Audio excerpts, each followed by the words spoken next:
All right, so I'm going to palpate the quadriceps group.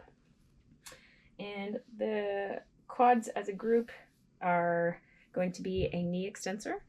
And the rectus femoris, which is the most superficial, we're going to start with that. It also is a hip flexor.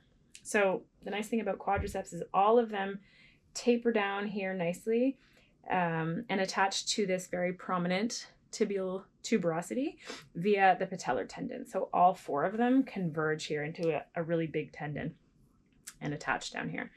And the rectus femoris, again, the most superficial of our quadriceps muscles, it is about 3 fingers wide-ish, and it goes basically straight up the middle, and it's going to have a superior attachment on the AIIS. So I'm going to find my partner's iliac crest, come anteriorly to the ASIS, and I'm going to move inferiorly to the AIIS right here.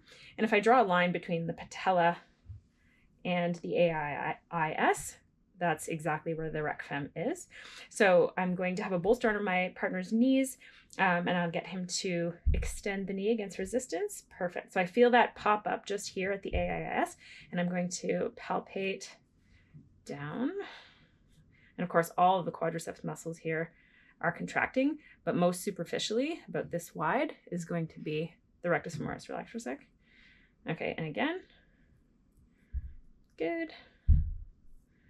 All the way down here, and then it flattens out and then tapers into the patellar tendon.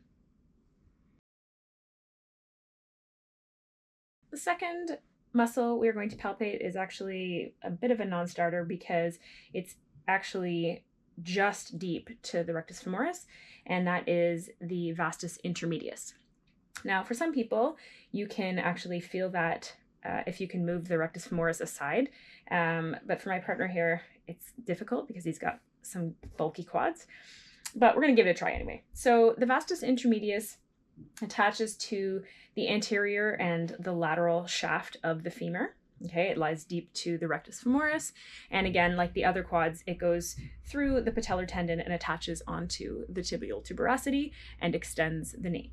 So I'm going to play with this a little bit here. Extend your knee for me against resistance. Great. So I'm going to find rec fem, which is the most superficial. And if I do press it medially, I do feel some bulk under here. And that's going to be the vastus intermedius. But in general, that one's a little bit difficult to find. So for the vastus medialis, it is actually going to attach superiorly on the medial lip of the linea aspera, which is actually a posterior landmark, so it's really deep in there. And it is going to come down on the medial side of the thigh. So again, it's going to pass through the patellar tendon and attach to the tibial tuberosity. And it's most known for, if it's a developed muscle in a person, you'll see a sort of a teardrop shape here. So I'm going to get my partner to extend his knee. Perfect. And you can see this lovely little teardrop shape. All of this is the fibers of the vastus medialis. So that is the easiest part of it to palpate right there.